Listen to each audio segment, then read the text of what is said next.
Merhaba arkadaşlar, bir videoda daha beraberiz. Bugün poliüretan köpükleri işleyeceğiz. Burada ne yazık ki yere düşmüş, boynu bükmüş bir kapımız var. Ne zamandır bozuktu. Bir video çekmek gerekti. Ben de ancak ürünlerimi toparladım ve karşınızdayım. Poliüretan köpük hiç daha önce bahsetmedik sizinle. Otomotiv grubundan bahsettik, biraz yapıştırıcılardan değindik. Yeni bir ürün grubu. Pek ev kullanıcılarının hakim olmadığı bir ürün, görmediği, kullanmadığı bir ürün diyebiliriz. Bu ürünün amacı nedir derseniz çok basit. Boşlukları doldurmak aslında. Evet, bu kadar basit ve kolay.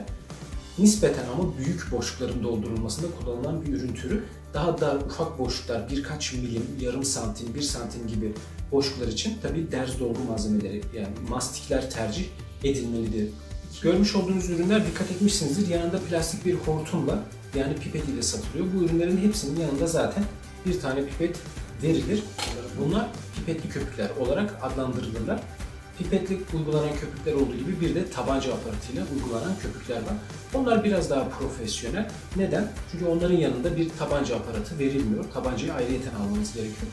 Ve ucuz da bir aparat değil. Sadece tabanca almakla da bitmiyor. Yanında tabancayı temizlemek, ona bakım yapmak için bir de köpük temizleyici satın almamız gerekiyor. Yani pipetli köpüklerin kullanımı çok basit. Yanında bir pipeti var. Dediğim gibi kapağı açıyoruz. Gördüğünüz gibi burada ventil duruyor. Pipeti öncesinde de takabiliriz, sonrasında da takabiliriz. Sorun değil, takayım. Vidalayarak çok kolay bir şekilde taktık. Ürünü en az bir 20 defa şiddetlice çalkalıyoruz. Çalkalarken şırıl şırıl bir sıvı karışım sesi görüyoruz. Burada sıvı ile gazın birbirine çok iyi bir şekilde karışması çok önemli. En az 20 saniye şiddetlice çalkalamalıyız. Çalkalandıktan sonra çok sık yapılan bir hata var. Tabii bu özel püf noktalarına değinmezsem olmaz. Ürün dik bir şekilde depolanır ama uygulanacağı zaman baş aşağı çevrilir. Baş aşağı çeviriyoruz ve istersek ilk iki parmağımızla ya da ikinci ve üçüncü parmaklarımızla tetiğe bir kuvvet uygulayarak pipetin yamulmasını sağlıyoruz. Kuvvetimizi uyguladıktan sonra itici gazın yardımıyla poliüretan, yani ham madde çıkışı sağlanacak. Tetiğe ne kadar şiddetli basarsak o kadar hızlı ve şiddetli bir çıkış olur. Ne kadar yavaş basarsak o kadar yavaş ve az bir çıkış olur. Bu az ya da çok olması tabii ki fark ettirir. Ne kadar fazla şiddetli bir uygulama yaparsak o kadar kontrolsüz olacaktır uygulamamız. Yani sağa sola köpüğü sıçratabiliriz, yere dökülmesine neden olabiliriz, etrafa bulaşmasına neden olabiliriz. Yani biraz yavaş uygulamakta fayda var. Hele ki ilk kez kullanacaksak özellikle burayı şiddetlice bastırmamayı tavsiye ederim. Hatta ilk uygulamada yere bir temiz bir kağıt sererek birkaç santimetre en azından alıştırma yapmakta fayda var. Çünkü bu tetiğe ne kadar kuvvet uygulayacağımız tamamen bize kalmış ve o da göreceli bir konu. Bir iki pratik yapmakta, ondan sonra dik zeminde çalışmaya başlamakta fayda var. Bir kapı tamiri yapacağımız için tabii ürünü dik zemine uygulayacağız. Orada akmaması, düşmemesi, aşağı doğru sarkmaması çok önemli. Eğer böyle bir tereddütünüz varsa muhakkak yere bir temiz kağıt, peçete sermenize çok büyük fayda var. Sonra kolaylıkla o damlayan, dökülen yerleri temizleyebilirsiniz. Poliüretan zaten çok kuvvetli bir yapışkan. Ahşap gibi, beton gibi, alçıpan gibi birçok yapı malzemesine çok kuvvetli yapışır. Yapışmakta, adezyonda bir sıkıntımız olmayacaktır. Ama çok kalın bir uygulama yaparsak dik zeminde, mesela kontrolsüz bir uygulama yaparsak ne yazık ki ürün aşağı doğru artmaya, sarkmaya meyledecektir. Ürün tek komponentlidir. Yani kendi kendine havadan nemi alarak kurur. Ama kurumasını hızlandıracak bir etken var tabii ki, nemlendirmek. Yani bir fısfısla, küçük bir şişeyle ürünün üzerine, uygulamadan önce yüzeye ve uyguladıktan sonra da üzerine su sıkabiliriz, nemlendirebiliriz. Çok faydası olur. Hiçbir şekilde bir dezavantajımız olmaz. Ürün hem daha hızlı kurur, hem kuruduğu zaman iç yapısı daha pürüzsüz olur ki bu da daha kuvvetli, daha dayanıklı, daha sert bir köpük elde etmemizi sağlar ve üründen alacağımız verimi de arttırır. Çünkü genleşme oranını arttırır. Genleşme oranının yüksek olması demek de bu ürünü daha az uygulamamız yeterli olacaktır demek. Evet, temizlik konusundan da kısaca bahsedelim. Poliüretan dediğim gibi çok kuvvetli bir yapışkan. O yüzden uygulama esnasında mümkün olduğunca elimizi değdirmememiz gerekir. Bir koruyucu eldiven kullanmak çok faydalı olur. Ürün gerek elimize, gerekse istenmeyen bir yere bulaştığında, döküldüğünde ya da damladığında da kesinlikle suyla müdahale etmemeliyiz. Zaten ürün korurken suya ihtiyaç duyduğu için biz bunu temizlemek için bir de üzerine su uygularsak suyla ya da nemli bir bez ile mesela temizlemeye çalışırsak ürünün kurumasını hızlandırıcı yönde bir etki yapmış oluruz. O yüzden köpük temizleyici adında bir ürün aslında var. Bunu en etkili şekilde, en iyi şekilde çözebilen, temizleyebilen ürün odur. Şimdi gelin hep beraber bu kapıyı nasıl tamir edeceğimize bir bakalım, sorunu tespit edelim. Gördüğünüz gibi kapı yamuk, yani boynunu bükmüş, eğilmiş. Açıp kapatmaya çalışırken de sürekli yere sürtüyor.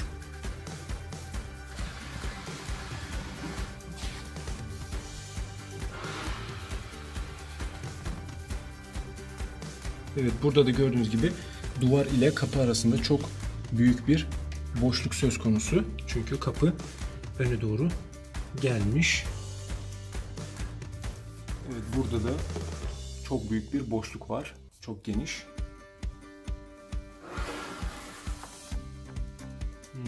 Evet, burada daha bariz. Yukarıdaki pervazı şöyle bir alayım.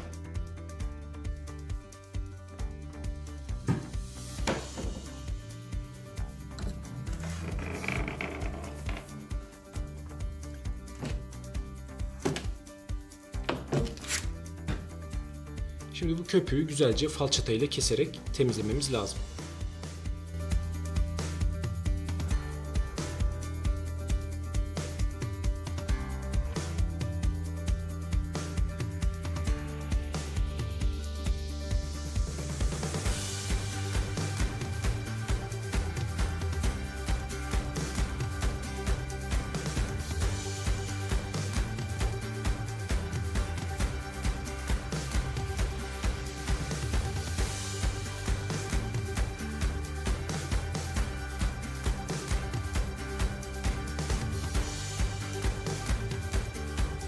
Evet arkadaşlar, elimden geldiğince bir falçata yardımıyla kazımaya çalıştım. Tabii köpük kuruduktan sonra köpük temizleyicide, asetonda hiçbir fayda etmez.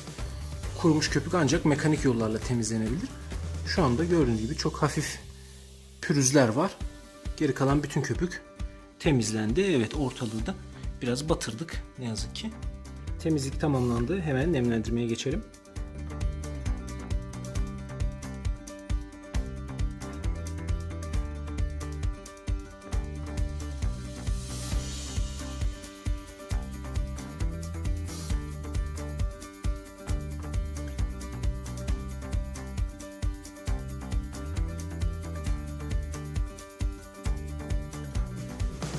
Kapının montajını yapmadan önce tabii sabitlemek gerekiyor. Çok önemli. Videonun başında gösterdiğim gibi kapının sol tarafı yere temas ediyordu. Şu anda küçük bir MDF tahta parçası koydum oraya ve gördüğünüz gibi gönye sağlandı. Yani kapı düz bir şekilde duruyor. Ayrıca kapıyla duvar arasında da herhangi bir boşluk kalmadı. Şu anda tamamen kapalı.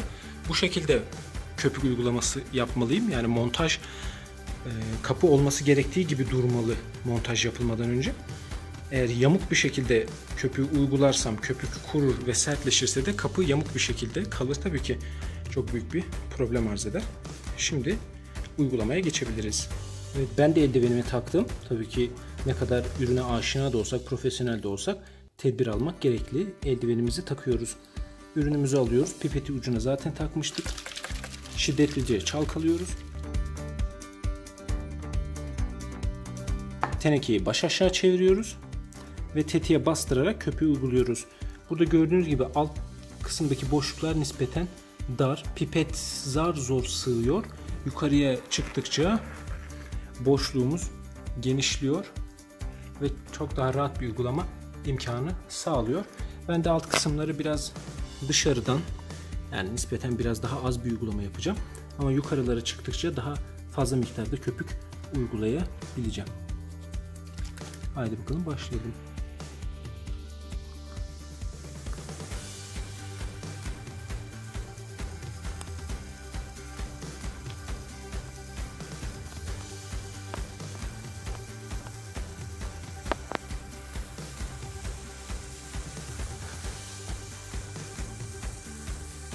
Burada boşluğu çok daha fazla, daha geniş.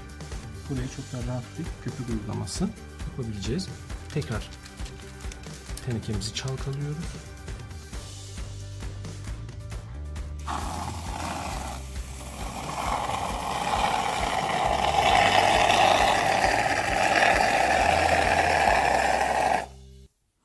Evet, buraya kadar yeterli. Şimdi buradan geri gelerek uygulayacağız.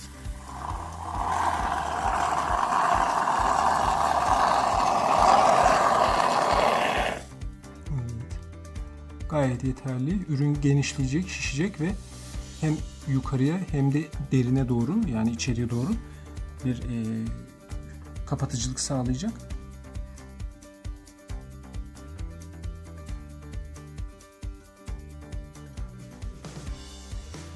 Üzerine dokunduğunuzda 10 dakikada elinize yapışmayacak hale gelecek. Ortalama 40-45 dakikada bir sert bir cisimle falçatayla yüzeyini kesebileceğiz.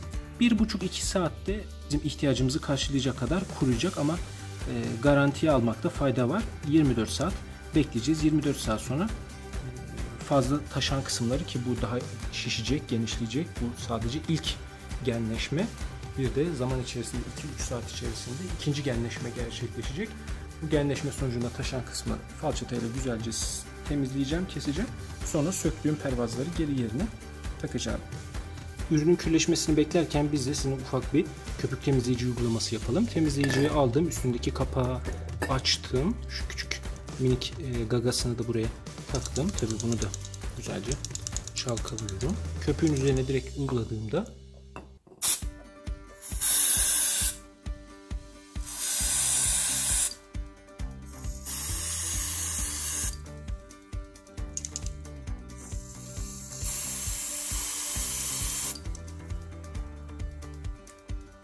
köpüğü nasıl erittiğini görebilirsiniz.